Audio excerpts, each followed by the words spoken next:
يلا.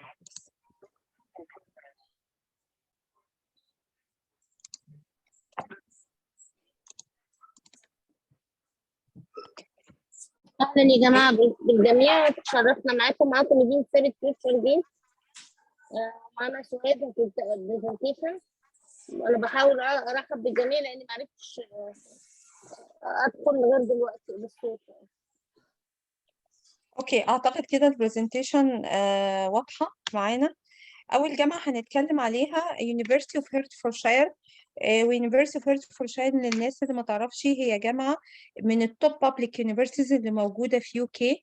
الجامعه دي الفرع الاساسي بتاعتها طبعا طبعا في يو كي، وفاتحه فرع ليها دلوقتي في مصر. يعني الفرع الام موجود هناك ومفتوح فرع هنا تاني ليها هنا في مصر، بمعنى ان الجامعه مش عامله هنا في مصر مش عامله بروتوكول تعاون مع الجامعه في يو كي، لا هي جامعه فرع من فروع الجامعه بتاعت يو كي، مش بروتوكول تعاون. يعني ايه الفرق بينهم؟ لما تكون جامعه هنا في مصر عامله بروتوكول تعاون مع جامعه بره، الشهاده غالبا بتطلع من الجامعه في مصر، وبيبقى ساعات بيطلعوا شهاده من الجامعه بره بس مش في كل الاحوال. لكن جامعه هيرتفورشاير الجامعه نفسها موجوده هنا في مصر وفاتحه فرع ليها، وهو الفرع الوحيد للجامعه في العالم واللي موجود في مصر وموجود في العاصمه الاداريه الجديده. الجامعات كلها اللي انا بتكلم فيها موجوده في العاصمه الاداريه الجديده. الجامعه اصلا فيها 25 ستودنتس، منهم 3000 انترناشونال ستودنت. الجامعه الام، الجامعه بتعتبر على بعد 10 دقائق من الداون تاون اللي في العاصمه الاداريه، و25 دقيقه من مدينتي. الجامعة طبعا فيها جودة تعليم عالية جدا. الطالب اللي بيدرس في الجامعة دي بيتلقى نفس المواد الدراسية اللي الطالب بيدرسها في يوكي، بمعنى أنا ببقى قاعدة هنا في الجامعة بدرس نفس المواد الدراسية اللي الطالب في يوكي بيدرسها هو كمان، مفيش أي اختلافات ما بينهم. الجامعة هنا طبعا احنا قلنا انها موجودة في العاصمة الإدارية، وشرط من شروط إقامة الجامعة هنا على أرض مصرية ان يكون 35% من التيتشرز الموجودين في الجامعة من يوكي نفسها، يعني لازم يكونوا أجانب، ما ينفعش كل الموجودين يكونوا مصريين. اللايبرري، أي طالب هنا بيدرس في الجامعة له أكسس على اللايبرري اللي موجودة في يوكي. الطلاب هنا في نسبة التوظيف حسب الإحصائيات اللي عملتها الجامعة الأم في يوكي، نسبة التوظيف للطلبة بعد تخرجهم من الجامعة 96% خلال 6 شهور. يعني معظم الطلبة اللي بيتخرجوا من الجامعة بيتوظفوا، لأن الجامعة لها اسم كبير جدا جدا جدا، والجامعة بتتريننج كورسز بيوصل ل 1000 ساعة تريننج بتديها للطلبة بتوعها، كل واحد في المجال اللي هو بيختاره. الجامعة بالذات في البيزنس تعتبر مش شورت ليستد من البيست بيزنس سكولز ان ذا يو كي، تعتبر من افضل الجامعات اللي بتدرس بيزنس على مستوى يو كي. وطبعا هي لها ميزات كتيرة، بس طبعا احنا ايه هنكتفي باختصار لان احنا عندنا حاجات كتيرة عايزين نقولها. الجامعة تضم الكليات اللي موجودة فيها بيزنس وانجينيرنج اند كمبيوتر ساينس، هيومانيتيز، لايف ميديكال ساينسز، سكول اوف هيلث، والكرياتيف ارتس. دي الكليات اللي موجودة فيها. وتحت الكليات دي بتندرج تراكس معينة الطلبة بتدرسها. يعني السكول اوف بزنس فيها اكاونتنج وفاينانس، فيها بزنس ادمنستريشن، فيها ادفرتايزنج وديجيتال ماركتنج. يعني الطالب بيتخرج باتشلر ديجري ان بزنس ادمنستريشن، وتحتيه بين قوسين التخصص اللي هو متخصص فيه، اكاونتنج او ادفرتايزنج او ديجيتال ماركتنج او هكذا. الكلية كمان فيها انجينيرنج، والانجينيرنج فيها مميز جدا. طبعا احنا قلنا ان البيزنس مميز فيها لانه بيعتبر واحدة من افضل الجامعات على مستوى يو كي اللي بتدرس بيزنس. ايضا الانجينيرنج فيها ميزة حلوة قوي قوي، ان الجامعة فيها دبل ميجور، ميكانيكال انجينيرنج مع ميكاترونكس.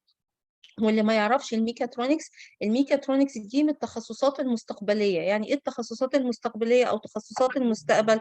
دي التخصصات اللي الطلبة الوظائف عليها في المستقبل. يعني احنا دلوقتي لما بنيجي بنتكلم على التخصصات اللي جاية بكرة، بنتكلم على الميكاترونكس، بنتكلم على الارتفيشال انتليجنت، بنتكلم على السايبر سيكيورتي والايثيكال هاكينج، بنتكلم على الكمبيوتر ساينس ان جنرال، وبنتكلم على الكمبيوتر انجينيرنج. في بعض المواد المعينة حتى البيزنس البايو انفورماتكس نتكلم عليه، في بعض التراكس المعينه او الميجرز المعينه اللي هي بتعتبر التخصصات اللي هي بتاعه المستقبل للطلبه. طبعا انا ما بتكلمش عن الميديكال والدنتستري والحاجات دي طبعا دي حاجات هتفضل على طول وهتفضل دايما، ودي طبعا موجوده في كل وقت. انا بتكلم عن التخصصات التانيه النون ميديكال مش الميديكال. الميديكال طبعا مطلوب في كل وقت وفي كل زمان ولا يمكن الاستغناء عنه، بس انا بتكلم عن التخصصات الحديثه في الميجرز النون ميديكال. طيب الجامعه فيها ميكانيكال انجينيرنج مع ميكاترونكس دبل ميجر، فيها السيفل انجينيرنج، فيها الكمبيوتر ساينس. والكمبيوتر ساينس بيركز في الدراسه بتاعته على الاي اي او الارتفيشال انتليجنت اللي هو الذكاء الاصطناعي، اللي هو برضو انا بقول عليه من الوظائف بتاعه المستقبل او تخصصات المستقبل. كمان عندنا السكول اوف هيومانيتيز اللي هي الماسكوم اللي هو الاعلام. الجامعه فيها التخصص ده، والتخصص ده برضو من التخصصات المميزه جدا جدا في الجامعه. والجامعه عامله شراكات مع اماكن كتيره جدا علشان الطلبه يتدربوا فيها، علشان اي حاجه بياخدوها يقدروا يتدربوا فيها عملي. كمان في السكول اوف كرياتيف ارتس، ودي بتشمل الديجيتال ميديا ديزاين وبتشمل الانتيريور اركتكتشر اند ديزاين. انتيريور اركتكتشر اند ديزاين ده باتشلر ديجري مش انجينيرنج، يعني عشان بس ما نتلخبطش فيهم، هو باتشلر ديجري بس مش انجينيرنج. بيتعلم فيه الطالب ازاي يعمل التصميم الداخلي وتصاميم الفيلات طبعا والعمارات والشقق والمولات وكل حاجه. فهي بتضم الديجيتال ميديا اند ديزاين والانتيريور ديزاين والاركتكتشر اند ديزاين. في عندنا كمان الجامعة بتضم السكول اوف ميديكال ساينسز. السكول اوف ميديكال ساينسز هي الحقيقة الجامعة الوحيدة اللي فيها فارماسي وفارماسيوتيكال ساينسز وموجود فيها فيزيوثيرابي. الجامعات عامة اللي موجودة في العاصمة الإدارية الجديدة ما فيهاش التخصصات الخاصة بالميديكال، دايما معظمها فيها تخصصات نون ميديكال. واكشلي عشان اكون محقه، كل جامعه منهم مميزه بحاجه معينه، كل جامعه منهم لها تخصص او اتنين او تلاته مش موجود في غيرها. يعني هيرتفورشاير لما بتكلم عليها الفارماسي، الفارماسيوتيكال ساينسز، الفيزيوثيرابي، الارتفيشال انتليجنت، الميكاترونكس، مش موجودين في اي جامعه تانية. موجودين حاجات ممكن توديني للتراك ده، بس طبعا مش الحاجات الميديكال، لكن مش موجودين صراحة في أي جامعة تانية، وده هنشوفه دلوقتي وإحنا بنشتغل مع بعض. طبعا هنا الفارماسي هم عندهم تو سكولز فيها. السكول الطالب بيتخرج من فارماسي اللي هو الصيدلة العادية بتاعتنا، أو بيدرس العلوم الصيدلانية اللي هي فارماسيوتيكال ساينسز. في تخصص ده والتخصص ده، ودي بتعتبر من التخصصات الميديكال. وفي تخصص تاني عندنا تخصص الفيزيوثيرابي اللي هو العلاج الطبيعي، ودي الجامعة الوحيدة أيضا اللي فيها تخصص العلاج الطبيعي. والحقيقة الجامعة متميزة جدا اشتهرت بشكل كبير جدا بسبب وجود التخصصات الميديكال دي، لأن طبعا لا توجد أي تخصصات ميديكال في أي مكان في العاصمة الإدارية الجديدة غير في الجامعة دي بس. طيب بس قبل ما ننتقل للسلايد اللي بعده، هي دي التخصصات حاليا المتاحه في الجامعه، والجامعه طبعا بتحاول تزود التخصصات. الشهادات بتاعه الطالب، اي شهاده بتيجي للطالب بتطلع من يوكي نفسها وتعادل من المجلس الاعلى للجامعات هنا في مصر. بمعنى ان الطالب الشهاده بتاعته بتطلع من يوكي، يعني صيدله من يوكي، علاج طبيعي فيزيوثيرابي من يوكي، مثلا ميكاترونكس من يوكي، وبتعادل بعد كده الشهاده الجامعه هنا بتعادلها من المجلس الاعلى للجامعات. وطبعا الجامعه الاجراءات بتاعتها هي اللي بتعمل كل الاجراءات بالنسبه للطلبه في المعادلات وفي كل شيء، فالطالب ما بيحتاجش انه يعمل حاجه بنفسه. واصلا الجامعه الام اساسا معادله هنا من المجلس الاعلى للجامعات، مدام ولينا طلبه سعاد، كتير اتخرجوا اسمحي لي منها. مدام سعاد، اسمحي لي اتفضل. بس هعمل حاجه حضرتك بس، وهسيبك تكملي على طول بعد اذن حاضر. حضرتك. اتفضل.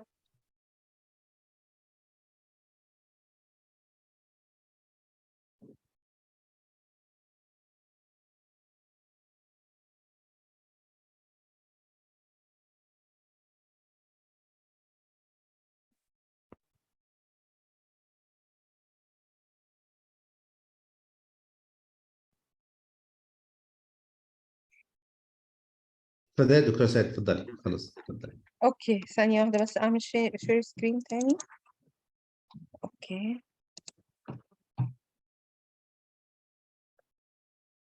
كده أعتقد إنها واضحة. ثانية واحدة بس، معلش هعمل ستوب شير وأعمل تاني شير. اوكي.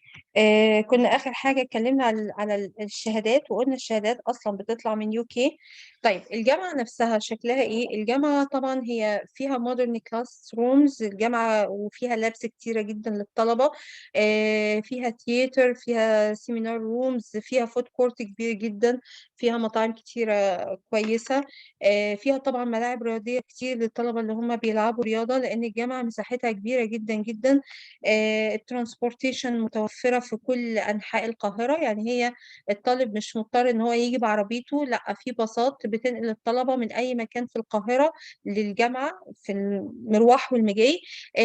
هنتنقل دلوقتي على الريكويرمنتس بتاعت الجامعة باختصار. الاي جي معظم طبعا باختلاف المواد اللي الطالب يدرسها، معظم الاي جي بيحتاجوا 5 او ال 5 او ال فقط لا غير. الطالب يقدر يلتحق بالجامعة، أو 5 OL مع واحدة AS أو واحدة AL. يعني الأساس إن الطالب لو معاه 5 OL بيقدر إن هو يدخل أي كلية من الكليات اللي أنا ذكرتها دي. وطبعا أي طالب حابب إنه يعرف more details عن ال requirements إحنا نقدر إن إحنا نكلمه عليها. بالنسبة للأمريكان دبلومة بيحتاج GPA 2.7 فقط. والجميل في الجامعة دي إنها مش بتحتاج الأكت ولا سات، يعني انا مش محتاجه اخد اكت ولا سات ولا ايست علشان اقدم في الجامعه دي. انا اقدر اقدم بدون الاكت والسات والايست. بس انا وجود الاكت والسات بيديني ميزه ان انا اخد خصومات اكتر، وده هتكلم عليه بعد شويه. يعني الاكت والسات بس بيدوني خصومات، لكن انا اقدر ادخل الجامعه بدون الاكت وبدون السات، وده بينطبق حتى على الصيدله وعلى العلاج الطبيعي وعلى الانجينيرنج وعلى كل حاجه. بالنسبة طبعا معظم التخصصات بتحتاج 2.7 بالنسبة للأمريكان دبلومة، بس الكمبيوتر ساينس والبيزنس والماس كوم والكرياتيف ارتس الطالب يقدر يدخل بجي بي اي 2. يعني مجرد ان الطالب بينجح يقدر طبعا ان هو يدخل، مفيش مشكلة. كل التخصصات دي تشترط وجود ايلتس. الايلتس مينيمم 4.5، بس في بعض الكليات لازم الطالب يكون جايب فيها 5 بالظبط. فطبعا الطالب هو خد الايلتس وجاب 5 ده يبقى كويس جدا. طبعا الايلتس انا بتكلم على الايلتس الاكاديميك. اوكي. طيب الكلام اللي انا قلته ده، احنا عندنا حاجتين لما بنيجي نتكلم على يو كي. انا عندي حاجتين الطالب يقدر يدخل فيهم يو كي، يا اما يدخل دايركت انتري يا اما يدخل فاونديشن. الكلام اللي انا اتكلمته ده على الطلبه اللي هتدخل فاونديشن، يعني 3 سنين دراسه وسنه كمان يبقوا 4 سنين مثلا، او 4 سنين وسنه فاونديشن يبقوا 5 سنين. كل الريكويرمنتس اللي انا اتكلمت عليها على الفاونديشن. طب انا لو طالب وعايزه ادخل دايركت، يعني بدل ما ادرس 4 سنين في الانجينيرنج مثلا ادرس 3 سنين زي النظام بتاع يو كي. في الحالة دي لازم الطالب لو امريكان دبلومة يكون معاه 4 اي بيز. 4 اي بيز. اي بيز للطلبة اللي هي مش تعرفها، اللي هي الادفانسد بليسمنت تيست، ودي بتتعمل تبع الكوليدج بورد. في بعض المدارس بتدرس المواد بتاعت الاي بيز دي، والطالب بيمتحن فيها وبعدين بيدخل التخصص. فانا عشان ادخل دايركت لازم يبقى معايا 4 اي بيز. طب انا معيش 4 اي بيز، اقدر ب 2.72 اقدر ان انا ادخل الجامعه عادي جدا جدا، مفيش مشاكل خالص، بس بتزيد سنه. طب انا لو اي جي، انا محتاجه 3 اي ليفلز. 3 اي ليفلز علشان اقدر ادخل دايركت، ان انا اختصر سنه من سنوات الدراسه. او ان يكون معايا 2 اي ليفلز الجريدز بتاعتهم A ستار بلس 2 او ليفلز في الانجليش والماث، والجريد بتاعتها ممكن تكون سي او اعلى. اذا انا لو عايز ادخل indirect اقدر ادخل indirect ومحتاج 5 او ال. لو انا عايز ادخل دايركت بحتاج 3 اي ال ليفلز. وطبعا ده بينطبق على كل الكليات، فانا مش هدخل كتير فيها علشان ما نضيعش وقتنا. وطبعا فور مور ديتيلز تقدروا ان انتوا تكلموا مستر محمد وهو او مستر صادق، وطبعا هم هيشرحوا لكم كل حاجه بالتفصيل. طب انا دلوقتي الجامعه علشان اقدم في بعض الحاجات اللي هي النون اكاديميك بيحتاجها الطالب عشان التقديم، زي الاوفيشال ترانسكريبت، زي الايلتس، زي صور شخصيه، زي نموذج 2 جند او 6 جند بتاع التجنيد بالنسبه للاولاد. كل الحاجات دي الطالب بيحتاجها عشان التقديم. طب انا دلوقتي الجامعه فتحت باب التقديم، يعني هي فعليا الجامعه بدات فتحت باب التقديم، واحنا بقالنا شهر بنقدم للطلبه. انا عشان اقدم اعمل ايه؟ الطالب بيبعت لنا الترانسكريبت بتاع جريد 10 و11، ولو معاه اول سمستر من 12 معاه اوكي، مش معاه مش مشكله. احنا بنحتاج 10 و11 بلس صوره من جواز السفر بتاعه، او لو معاه الاي دي المصريه صوره من الاي دي المصريه بتاعته. ده الاساس في التقديم، صوره من ترانسكريبت جريد 10 وجريد 11، ولو معاه 1 سمستر من 12 اوكي، مش معاه خلاص بلس ناشونال اي دي بتاعته. مصاريف التقديم 1000 جنيه مصري. احنا كمكتب مستر محمد ما بناخدش اي مصاريف على التقديم للطلبه اطلاقا، ما بناخدش اي مصاريف للتقديم على الطلبه. ال1000 جنيه ده هو المعلن من الجامعه علشان اي ابلكيشن للطالب بيقدمها، وطبعا في خلال يومين بيكون جاي للطالب الرد، وبنبعت له الاي دي بتاعته بتاعت الجامعه، وبنبعت له كل شيء. طيب التيوشن فيس بتاعت الجامعه، الحقيقه التيوشن فيس بتاعته بتختلف من قسم للتاني. بالنسبه للفارماسي 220,000 جنيه مصري، والفارماسيوتيكال 200، الانجينيرنج 205، الفيزيوثيرابي 210، والبيزنس والماس كوم 190,000 في السنه. بس احنا لينا بعض الخصومات، يعني انا لو جالي طالب معاه 8 او ال بيقدر ان هو ياخد، والاو ال ديت واخد فيها 100%، بياخد 50% سكولارشيب. لو الطالب قدم معانا دلوقتي، يعني مثلا انا طالب دلوقتي قدم معايا حالا، بياخد 10% سكولارشيب، 10% سكولارشيب، بلس انه بياخد خصم المكتب بتاعنا، خصم المكتب بتاعنا 10% كمان. يعني الطالب بياخد على الحاجات النون اكاديميك 20% سكولارشيب لو هو قدم دلوقتي معانا، ولو هو ده عشان الايرلي ادميشن او الايرلي بيرد بلس 10% الديسكاونت بتاع المكتب بتاعنا. طبعا في حاجة تانية، ان الطلبة المتفوقة، يعني الطلبة اللي جايبة سكورز عالية سواء في الاي جي او سواء في الامريكان، ليها حسبة معينة ممكن توصل الخصومات للطالب لحد 40%. يعني احنا لو بنتكلم ان احنا مصاريف الدراسة 200,000، لو قلنا يعني بحسبة بسيطة كده، مثلا لو مصاريف الدراسة 200,000 وأنا كطالب خدت مثلا السكولارشيب ال 40%، ودي سهلة على فكرة مش صعبة، معنى كده إن أنا بدفع 120,000 جنيه مصري فقط لا غير. ده بالنسبة لأول سنة. بالنسبة لتاني سنة بتكون حسب السكور بتاع الطالب، الطالب حقق سكور قد إيه، وبيدوله خصومات، بس ماكسيموم 40% من التيوشن فيز، ما بينفعش إن هم يزودوا عن كده. بالنسبة للترانسبورتيشن زي ما قلت لكم إنها متاحة في كل أنحاء القاهرة، مصاريفها بتبقى من 17 ل 24,000 according للوكيشن بتاع البيت بتاع الطالب والمكان بتاعه، بيحددوا الترانسبورتيشن تبقى كام. أنا خلصت أول جامعة معايا، هبتدي في تاني جامعة، وبعد كده إن شاء الله ناخد الأسئلة كلها. بس ثانية واحدة بس أعمل شير لل ليها بس، دقيقة واحدة بس هكون معاكم.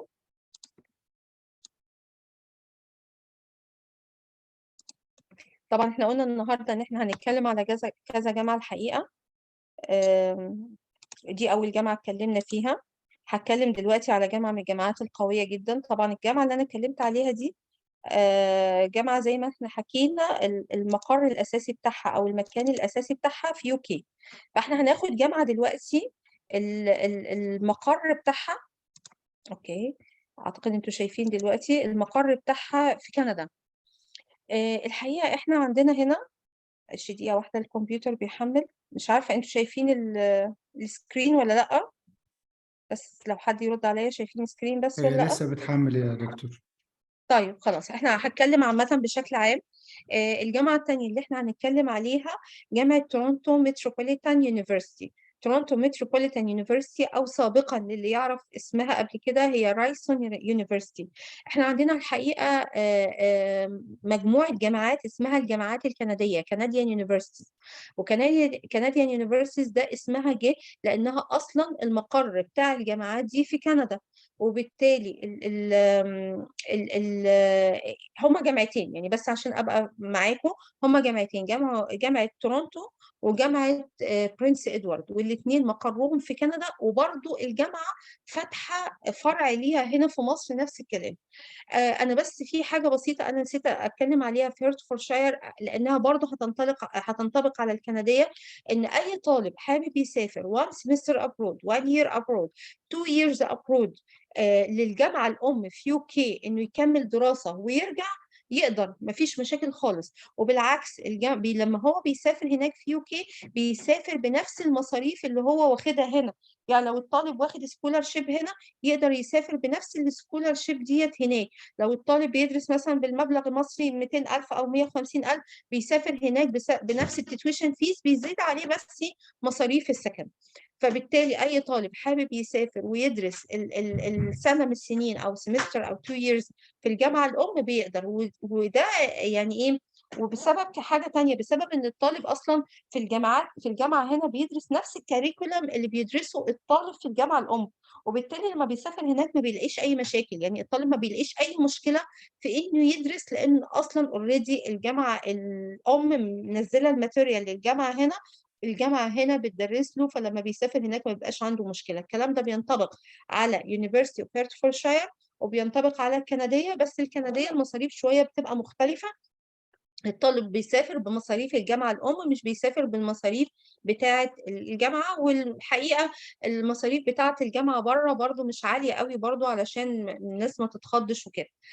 هتكلم عن تورونتو متروبوليتان. وطبعا افتكروا الكلمه اللي انا قلت لكم عليها، ان الجامعات دي كلها بتكمل بعض، بمعنى ان انا في بعض التخصصات موجوده في جامعه من الجامعات ومش موجوده في الجامعه الثانيه.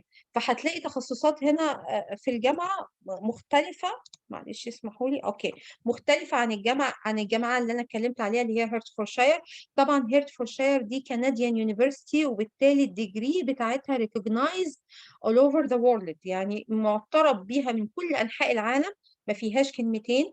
الجامعة بتوفر internship work experience مع بعض الأماكن اللي عاملة معاها شراكات. وبرضو ده بينطبق على هيرتفورشاير، نفس الكلام، بتوفر internship للطلبة بتوعها وعاملة شراكات مع بعض الأماكن وبتدرب الطلبة فيها. الجامعة طبعا معتبرة من الجامعات الحلوة جدا جدا في كندا. الجامعة فيها كليتين، كلية خاصة بالإنجينيرينج وكلية خاصة بالكرياتيف سكول. الكرياتيف سكول الأول تخصص موجود فيها الفاشن ديزاين. الفاشن ديزاين في الكرياتيف سكول بيعتبر رقم 10 البروجرام باي بزنس اوف فاشن في 2019 على مستوى كندا. جامعة قوية جدا جدا في التخصص بتاع الفاشن للطلبة اللي حابة تدرس التخصص ده. وطبعا الاريا بتاعت الاستادي بتاعته الطالب بيستدي فاشن كوميونيكيشن، فاشن ديزاين، فاشن ليدرشيب، وحتى كمان التكستايلز والماتيريالز الطالب بيدرسها. كمان الجامعة فيها الميديا برودكشن. الميديا برودكشن دي حاجة تخصصات خاصة بالفيلم ميكينج وخاصة بالراديو وخاصة بالسكرين رايتنج وخاصة بالتلفزيون اند فيديو. ففيها التخصص ده، وطبعا مش هنلاقي التخصص ده في أي جامعة تانية في العاصمة الإدارية. الميديا برودكشن الطالب يقدر بعد ما يتخرج يشتغل في الفيلم والتي في، يقدر يشتغل في الكوبي رايتنج، في الماركتنج والادفرتايزنج، في البرودكشن، في الميديا بيزنس، يقدر يشتغل في ارياز كتير جدا جدا. فيها تخصص كمان اسمه السبورت ميديا، وده اول تخصص على مستوى العالم يعني بيشرح للطالب او الجورناليزم، السبورت جورناليزم والفيديو برودكشن والسبورت وحاجات كتيره جدا خاصه بالسبورت ميديا. يعني الاريا دي بالذات او التخصص ده بالذات مش هيبقى موجود في اي جامعه تانية. هو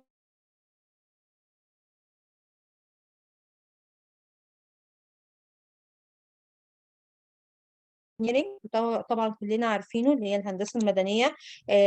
وفيها الالكتريكال انجينيرنج اللي هي الهندسه الكهربائيه، فيها الالكتريكال انجينيرنج، فيها الميكانيكال انجينيرنج. ولما جينا نتكلم هنا عن الميكانيكال انجينيرنج هنلاحظ ان هيرتفورشاير فيها سيفل، يبقى هيرتفورشاير فيها سيفل وهنا فيها سيفل.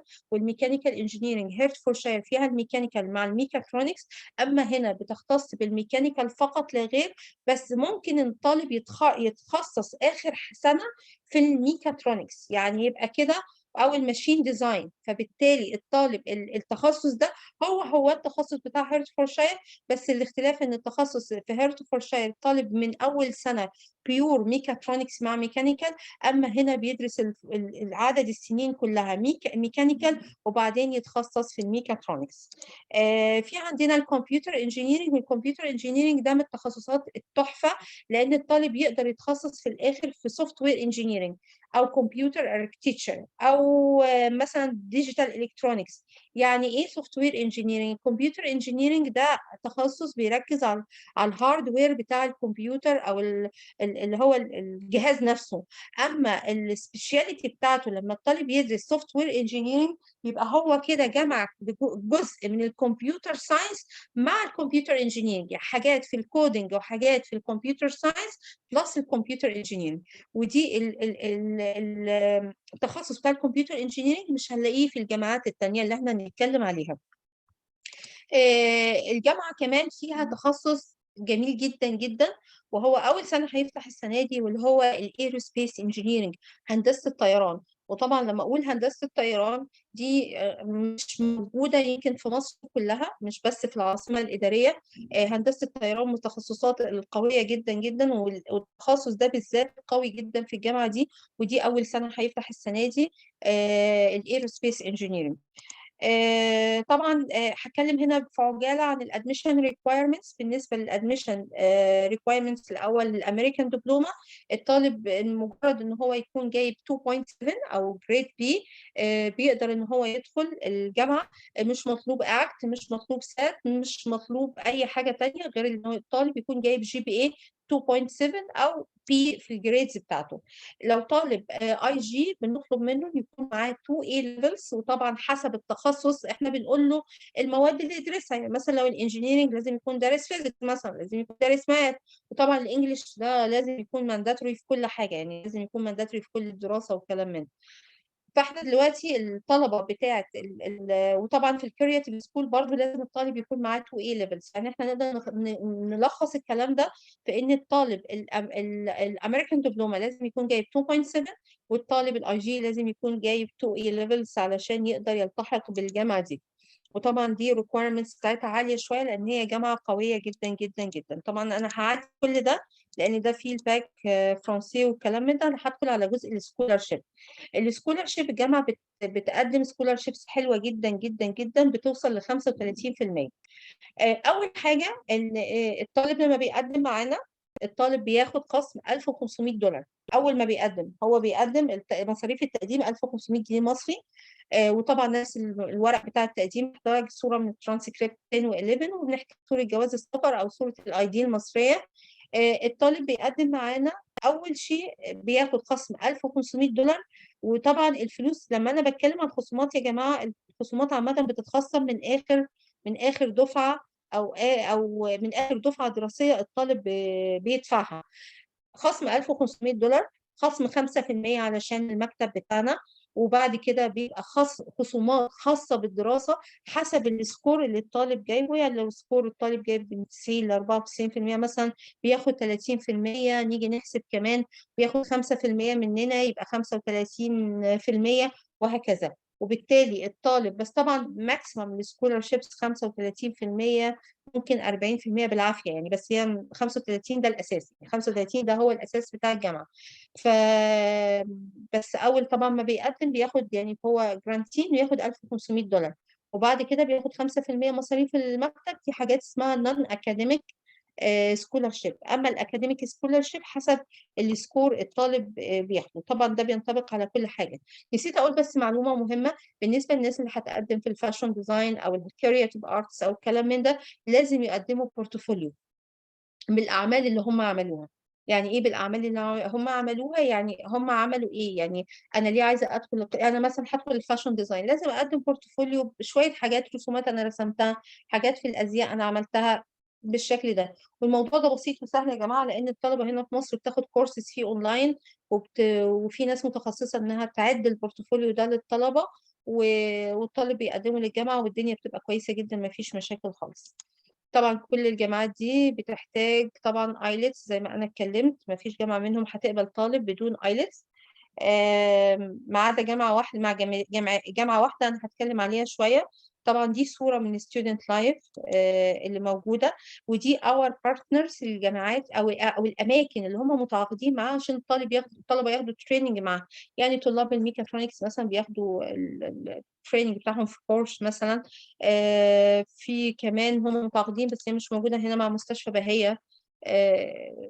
متعاقدين مع أماكن كتيرة جدا، حتى حديد عز متعاقدين مع أماكن كتيرة جدا جدا.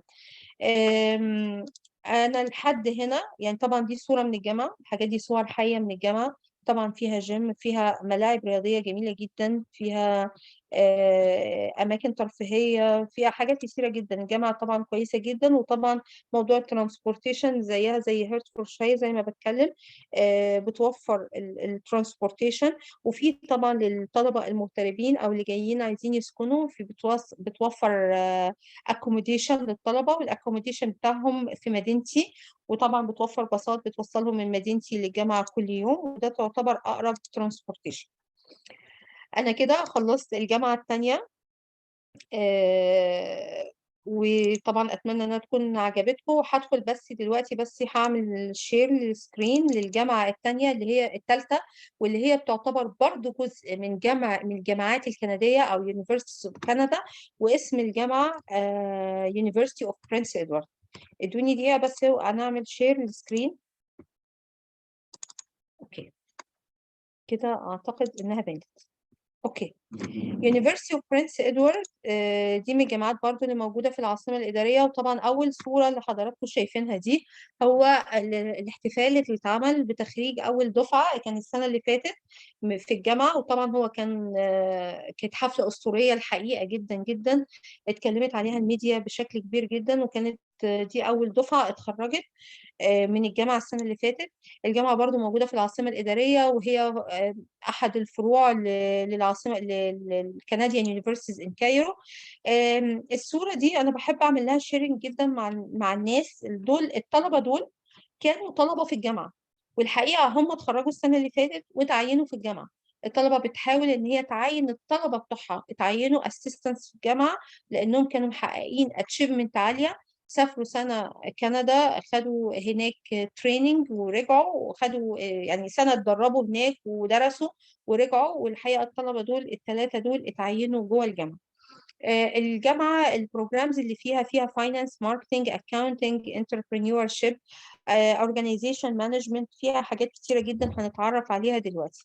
أول حاجة السكول اوف بزنس اللي أنا بتكلم عليها. طبعا ده الكلام اللي أنا قلته ده معلش عذرا. البروجرام اوف بزنس أو السكول اوف بزنس فيها الفاينانس والماركتنج والاكاونتنج والانتربرينور شيب والاورجانيزيشن مانجمنت. التخصصات دي كلها تبع البيزنس وموجودة في برنس إدوارد. كمان في عندهم السكول اوف ماثماتكس اند كمبيوتر ساينس. السكول اوف ماثماتكس اند كمبيوتر ساينس عندهم تخصص في الفيديو جيم بروجرامينج، الداتا اناليسيس والبيزنس اناليتيك. يعني ايه الكلام ده؟ يعني انا دلوقتي بدخل الجامعه بدرس كمبيوتر ساينس وبدرس ماثماتكس في اول 3 سنين، واخر سنه بتخصص في حاجه من دول. برضو كمان البروجرام اللي قبله اللي هو البيزنس، برضو انا بدخل اول سنه بدرس، واخر سنتين او اخر 3 بتخصص في البروجرامز اللي حضراتكم شايفينها. وفي التخصص الثالث او البروجرام الثالث اللي موجود في الجامعه السستينبل انجينيرنج، هندسه الطاقه. ودي برضو مش هنلاقي التخصص ده في اي جامعه تانية. عشان كده دايما بقول لكم الجامعات بتكمل بعضيها. الطالب لازم يبقى عارف هو عايز يدرس ايه عشان احنا نوجهه ليه، لان مش هينفع يقول لنا انا لان كل جامعه مختلفه عن الثانيه. الجامعة طبعا أنا هعمل سكيب الحاجات دي، عاملة شراكات طبعا مع أماكن كتيرة عشان الطلبة يتدربوا فيها، زي عز ستيل، زي كارير، زي لوريال. حاجات كتيرة جدا الطلبة تقدر تتخصص فيها. باختصار عشان الادميشن ريكوايرمنتس بالنسبة للأمريكان دبلومة، هم بيحتاجوا الطالب يبقى معاه 2 EL فقط لا غير. الجامعة كتير اشتراطاتها بسيطة، ما بتضغطش على الطلبة. السكولارشيبس بتاعتها شوية مختلفة عن السكولارشيب اللي هي خاصة بمتروبوليتان.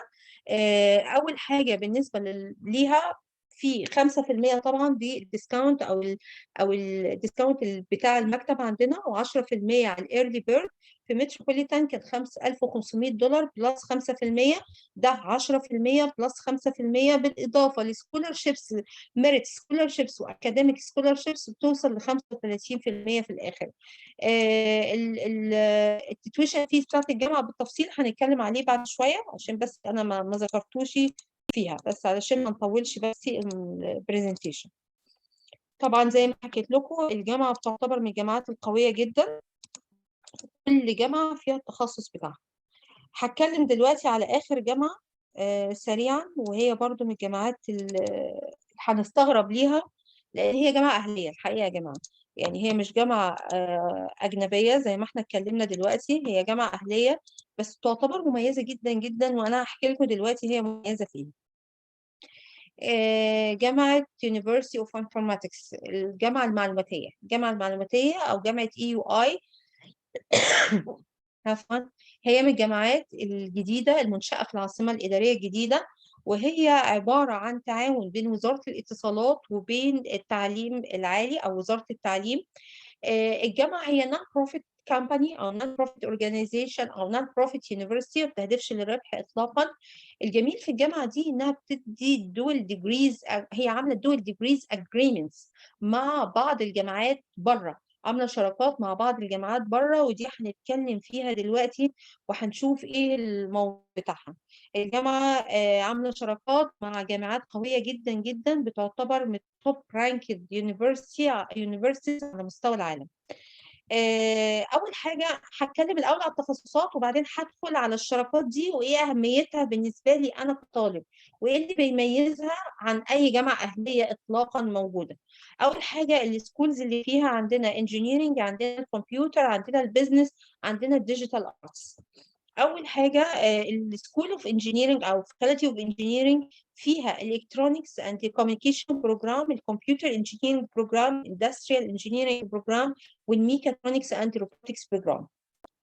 طيب ايه التخصصات دي وايه الموضوع؟ الموضوع ان الجامعه دي جت عملت بروتوكول تعاون، هي طبعا هي مش فرع الجامعه بره، خلي بالكم مش زي الجامعات الثانيه هي فروع لجامعات بره. هي عملت بروتوكول تعاون بين جامعه اسمها برادو يونيفرسيتي. برادو يونيفرسيتي جامعه من الجامعات القويه جدا، اللي هي رانكد 4 على مستوى الانجينيرنج في يو اس، ورانك رقم 6 في السايبر سيكيورتي في يو اس. عملت بروتوكول تعاون مع الجامعه دي، بحيث ان الطلبه المتفوقين اللي بيجوا في يير 3 يجيبوا GPA 3، الطالب له الحق انه يروح يكمل اخر سنه هناك في الجامعه. طب لو الطالب كمل اخر سنه هناك في الجامعه، ايه المميزات؟ المميزات ان الطالب الشهاده بتاعته بتطلع من الجامعه الام هناك في USA، بتطلع من جامعه برادو، بالاضافه لانه بياخد جامعه هنا من وزاره الاتصالات، او من طبعا وزاره الاتصالات تعتبر تبع التعليم العالي. فالطالب بياخد الشهادة من هناك ومن هنا، بالإضافة إن الطالب في الحالة دي لو هو خد آخر سنة من هناك من جامعة برادو بياخد سنة كمان ماجستير، مش سنتين. أما الطالب اللي بيكمل من هنا سواء لأنه حقق جريدز قليلة أو لأنه مش عاوز يسافر، بياخد شهادة من وزارة الاتصالات فقط لا غير، بأنه هو كمل الباتشلر ديجري مثلا في الإلكترونيكس أند كوميونيكيشن انجينيرنج. بالإضافة إن هو لو عاوز ياخد الماسترز من جامعة برادو، في الحالة دي بياخد سنتين الماسترز ديجري بتاعته من سنة واحدة. الأقسام دي كلها مفتوحة ما عدا الاندستريال والميكاترونكس، الحقيقة لسه ما فتحوش لحد دلوقتي، ولسه ما تبلغناش إذا كانوا هيتفتحوا السنة الجاية ولا لا. طب الكمبيوتر او الكمبيوتنج اند انفورميشن ساينسز ديبارتمنت دي بتتكون من 6 اقسام او 6 تراكس، نسميهم 6 تراكس. طبعا احنا اتكلمنا على جامعه برادو. الكمبيوتر انجينيرنج ديبارتمنت متعاقده كمان مع جامعه اسمها مينيسوتا. جامعه مينيسوتا دي الرانك بتاعها 29 في الكمبيوتر ساينس على مستوى امريكا كلها، على مستوى USA. الطالب بيدخل الكليه بيدرس كومبيوتنج وانفورميشن ساينسز، واخر سنه بيتخصص في اما الكمبيوتر ساينس او الاي اي او السوفت وير او السايبر او الداتا ساينس او الجرافيك بروجرامز.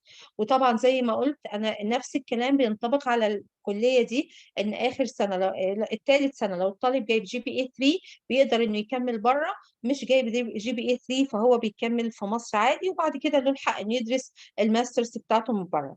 في كمان الفاكولتي اوف بزنس انفورماتكس، ودي فيها الفاينانس، الاكاونتنج، البزنس اناليسيز والبيزنس تكنولوجي والديجيتال ماركتنج. فيها تخصصات كتيره، بس الحقيقه القسم ده لسه ما تعرفش او لسه ما اتعملش او الاجريمنتس بتاعه مع الجامعه بره. على الرغم ان الجامعه بلغتنا من كام يوم ان هم خلاص بيوقعوا الاجريمنتس دي، وان هم بس بيعملوا فاينلايز بس لبعض البروسيس علشان تبقى الاجريمنتس دي قانونيه. فهم يعتبر ان الجامعات دي كمان عامله شراكات، يعني يعتبر انها بدأ يتعمل لها شراكات، بس لسه ما عرفناش شراكات مع اي جامعات. بس دي تخصص البيزنس انفورماتكس، بتضم التخصصات اللي انا وريتها لكم دي. في عندنا كمان الديجيتال ارتس اند ديزاين، ودي فيها الانيميشن، فيها الجيم ديزاين، فيها اليوزر اكسبيرينس، فيها الجرافيك اند ميديا ديزاين. بس برضو الجامعة لسه ما بلغتناش الشراكة الجديدة اللي هي عاملاها مع الجامعة الأم بره، علشان الطالب يقدر يتخرج بالشهادتين من بره ومن هنا. بس عموما فيها تخصصات جميلة جدا جدا، وبرضو مش هتلاقوا التخصصات دي في جامعات كتير. الانتر ريكوايرمنتس بالنسبة للطلبة هي شوية أزيد، يعني بس عايزه تركيز شويه، ان طلبه الاي جي لازم يكون معاه الطالب ماث اي ال او ماث اي اس، بالاضافه لماث وفيزيكس وكيمستري او ال. الماث والفيزيكس والكيمستري بيبقوا ال، بالاضافه لفور الكتيفز الطالب بيختارهم، اي فور الكتيفز الطالب بياخدهم. بالنسبه للانجلش ريكويرمنتس الطالب لازم يكون واخد ايلتس 6.5، او لو الطالب ما قدرش ياخد 6.5 بيقدر يعمل امتحان اسمه التويك، والتويك ده موجود هنا في مصر، بيقدر الطالب ان هو ياخده بسهوله جدا في الام تي. اوكي طيب، ده بالنسبه للاي جي. طبعا انا مش عايزه اطول وادخل في الديتيلز بتاعه المواد والكلام من ده عشان ما اطولش في الويبينار، بس طبعا ان شاء الله اي حاجه احنا تحت امركم، ومستر محمد طبعا تقدروا تتواصلوا معاه ومستر صادق، وبنديكم كل المعلومات كامله باذن الله. الانتري ريكويرمنتس بالنسبه للامريكان دبلومه بنحتاج 8 سبجكتس. ال 8 سبجكتس دول بياخدوا 2 سبجكت من جريد 10 و4 سبجكت من جريد 11 و12 subjects من جريد من 4 subjects من جريد 12، يعني 2 4 4 2 من 10 11 12.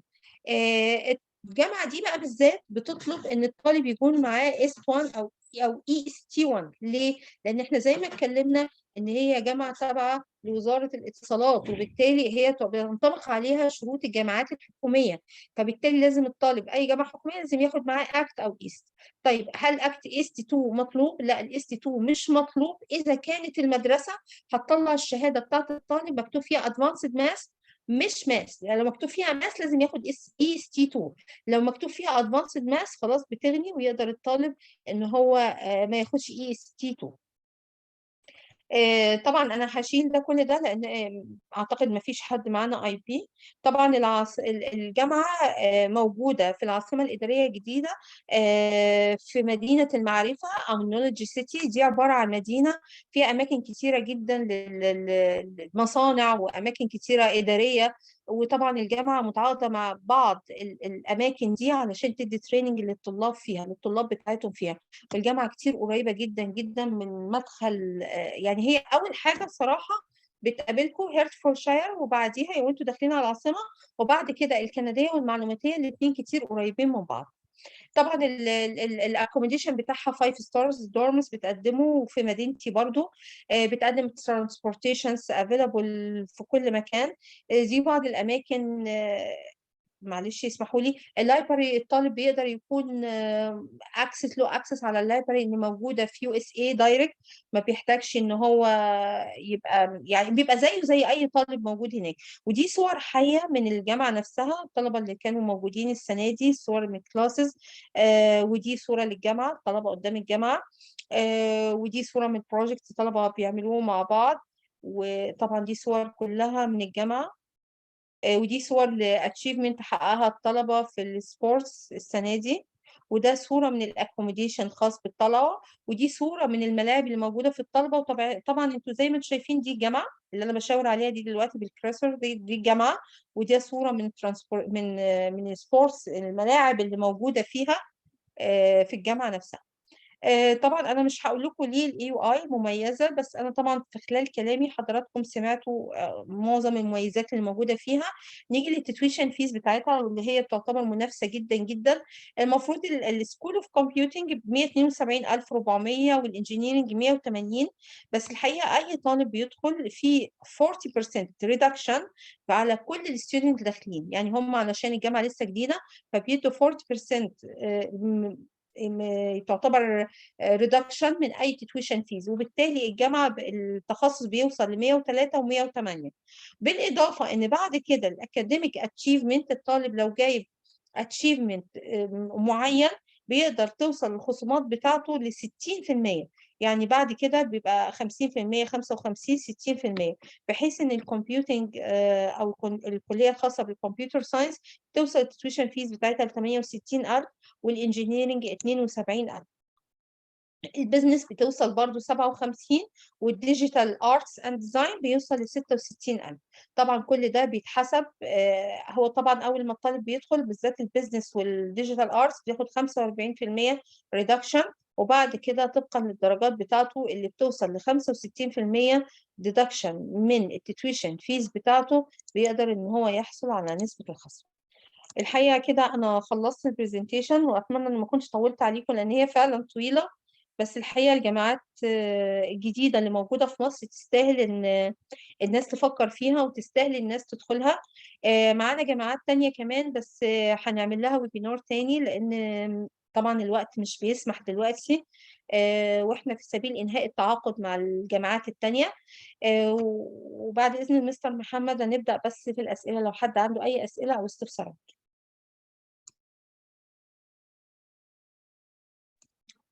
طيب اتفضل. حضراتكم ممكن أي حد حابب إن هو يسأل أي سؤال يتفضل برفع إيده وهنفتح له المايك. أعتقد إن الأستاذة نيفين كمان كان بيجاوب كل الناس الأسئلة يعني أون ذا سبوت، فلو لسه في حد عنده استفسار على أي حاجة يعني مرحب بحضراتكم ويرفع إيده بس ونديله فرصة إنه يتكلم. انا بس عايزه اوصل معلومه لان انا بكتب على الشات الرد على الاسئله. بعد اذنك استاذ صادق، استاذ محمد. شور، اتفضلي اتفضلي. إن كان في حد بيسال على هندسه الطيران وفي حد بيسال على الذكاء الاصطناعي. اللي انا كاتباه على الشات ده يخص هندسه الطيران اللي موجوده ومفيش غيرها اصلا حاليا في الكنديه اللي هي تورونتو متروبوليتان. بالنسبه للذكاء الاصطناعي موجود في هارتفوردشاير مع تحت تخصص الكمبيوتر ساينس، مش تحت الانجينيرنج. تمام. وطبعا المصاريف مختلفه تماما ما بين هارتفوردشاير وما بين الكنديه. يعني يا ريت يكون واضح، او ولي الامر اللي بيكاتب يدخل يسال او يستفسر معانا هنا في الزوم. في كمان حد كاتب التويشن فيز فور ذا تو كنديانز. لا، التويشن فيز في متروبوليتان اعلى شويه، زي ما نيفين كاتبه من شويه 10,500 دولار. التويشن فيز الخاصه بالبرنس ادوارد اقل، اعتقد 9,000، هي 4,800 في السمستر. يعني 9,000 كام بالظبط؟ يعني هي 4,800 في السمستر عامه، هي اقل شويه. طيب جامعات كلية الطب البشري، الحقيقة العاصمة الإدارية كلها ما فيهاش طب بشري. اللي حضرتك الطب البشري بتقدر إن احنا ندرسه بره. احنا طبعا عندنا جامعات كتيرة جدا جدا بره خاصة بالطب البشري والدنتستري والفارماسي وحتى الفيزيوثيرابي.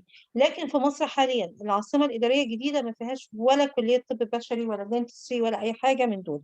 هي كلها تخصصات نون ميديكال ما عدا هيرتفورشاير فيها تخصص للفارماسي، الفارماسيوتيكال بلس الفيزيوثيرابي. اعتقد كده احنا جاوبنا على كل الاسئله. وطبعا زي ما هي اخر حاجه اعتقد احنا يا قلنا فؤاد الجامعه الكنديه ممكن نقول لهم 9,720 اللي هي برنس ادوارد بالدولار الامريكي برضو، وفي خصم طبعا مختلف عن متروبوليتان، وفي خصم 5% لشركتنا و10% early admission، يبقى هتبقى المصاريف المطلوبة 8260، وممكن ندفعها على ترمين وممكن ندفعها على 3 ترمات. طبعا بس حاجة أخيرة إن كل الجامعات اللي أنا بتكلم عليها دي فتحت early admission ما عدا الكندية، بس الحقيقة حتى الإيفن الكندية إحنا بنجمع الابلكيشنز مجرد ما الجامعة تفتح على طول بنعمل سبميت ليها. بس طبعا هيرتفورشاير والمعلوماتية والكلام من ده كله فتح. وبرنس إدوارد طبعا أي حاجة أي طالب عايز يقدم زي ما قلت لكم محتاج صورة ترانسكريبت وجواز السفر. بس we need a recording of this presentation. أعتقد مستر صادق عامل recording. أيوه. دي حقيقي. طيب مستر حاتم اتفضل. اتفضل يا أستاذ حاتم. السلام عليكم. وعليكم عليكم السلام ورحمة السلام، الله أهلا وبركاته. بحضرتك. اهلا بحضراتكم، وشكرا على المعلومات المفيده دي جدا، وربنا يبارك فيكم يا رب. بالنسبه بس انا كنت عايز اعرف اذا كانت هندسه الذكاء الاصطناعي هي موجوده. انت قلت لي في هاردفورشاير على تحت كمبيوتر ساينس. تحت الكمبيوتر ساينس. هي مفيش جامعه تانية تكون موجوده فيها تحت الهندسه؟ تحت الهندسة نفسها.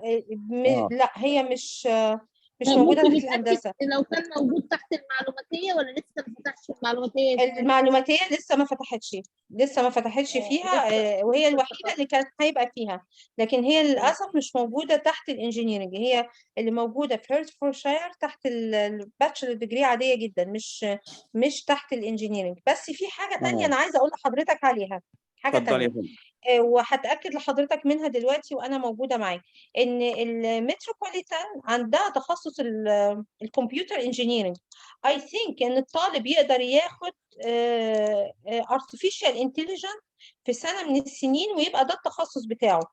بس خليني برضو براجع دلوقتي وأنا مع حضرتك التخصص ده دلوقتي في هو الكمبيوتر انجينيرنج اهوت. أنا فتحته موجود في، طبعا احنا قلنا متروبوليتان في تخصص السوفت وير والكمبيوتر اركتشر. لا للاسف لا، الاي اي مش موجود. لا هو بس الاي اي مش موجود غير في الهيرتفورشاير وهو مش تحت انجينيرنج، لا للاسف. طيب معلش استفسار تاني بخصوص هاردفورشاير، هل ممكن مش هي فيها علاج طبيعي؟ الفيزيوثيرابي. طيب انا أيوة. بنتي بتدرس علاج طبيعي في بهشة شهير في تركيا، هل ممكن أوكي. اقدر احول لها من بهشة شهير يير لهاردفورشاير؟ كام يا فندم؟ هي يير كام؟ هي دلوقتي في سنة تانية. طيب انا هحتاج منها تجهز لي الكورس ديسكريبشن بتاع المواد اللي درسته كلها. يعني ايه أيوة. كورس ديسكريبشن؟ يعني مثلا هي درست اناتومي، الاناتومي ده فيه الكورس ديسكريبشن اللي تحتيه ان هم درسوا 1 2 3 4. ايوه مظبوط. وهحتاج الريزلت بتاعتها بتاعت السنه اللي فاتت، وهحتاج صور من الترانسكريبتس او الشهادات بتاعتها السنين اللي قبل كده، اللي قبل كده. وهتبعت لي كل ده في الايميل او تبعته لمستر محمد بالايميل، واحنا هنشيك مع الجامعه اذا كان هيعادلوا لها ولا لا، وهنرد على حضرتك. طيب تمام يا فندم. لان شكرا حضرتك جدا. اكيد مش عايزها ان كل حاجه تتلغى من عليها، عايز ان هم يعادلوا بعض المواد على الاقل يعني. بالظبط فانا على الاقل يبقى في معادله لبعض المواد، وحتى المواد الثانيه ما فيهاش مشكله بقى، يعني ايه ما هو تدرسها انا عادي، عشان كده طالبه بس من ما تبداش حضرتك من الكورس الصفر. ديسكريبشن. اه عشان كده طالبه من حضرتك حضرتك الترم، الكورس احنا ديسكريبشن. بنتكلم على الترم الثاني يا فندم ولا السنة الجديدة؟ لا السنه دي هي دلوقتي في سنه ثانيه الترم الاول. لا هي يعني نيفين حضرتك مش قصدها كده، هي عايز قصدها يا تقدم لها فندم ان انت ممكن انا اسفه ان انت حضرتك ممكن تقدم لها على الترم الجاي. يعني انا ممكن لو هي جابت لي الحاجات الترم دي. الجاي ايوه، ما هو ده اللي انا بتكلم عليه، الترم الجاي ده المنطقي. ايوه اكيد الترم الجاي. طب تمام، احنا محتاجين بس الورق بتاعها ده كله جيبوهولي في اقرب وقت واحنا بنقدمه وان شاء الله. يعني احنا كان عندنا طلبه جايين من هولندا وجايين من دول تانية وتعادلت لهم مواد والدنيا كانت كويسه يعني، وهنقول لحضرتك. طيب تمام يا فندم. تمام، الايميل فين بقى عشان لو كده ممكن ابعت عليه الحاجات دي؟ مستر صادق الايميل بتاع مستر صادق هو على طول حضرتك تبعت له كل حاجه. لك معايا يا ابعت أستاذ مسج حسن؟ على الواتساب. ايوه مع حضرتك، ابعت مسج بس على الواتساب كده، في اي يعني اي جروب من الجروبس اللي اتبعت عليها اللينك، وهتواصل مع سيادتك حالا. تمام يا مستر حاتم.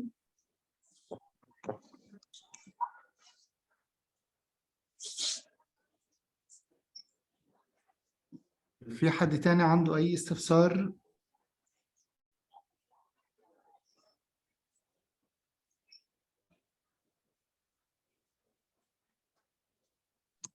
شكرا جدا، شكرا يا أستاذ هاني. خلاص ممكن أستاذ يعني صادق اللي عنده أي أسئلة ينزل لحضرتك على الجروبات وإحنا ممكن نرد عليه إن شاء الله.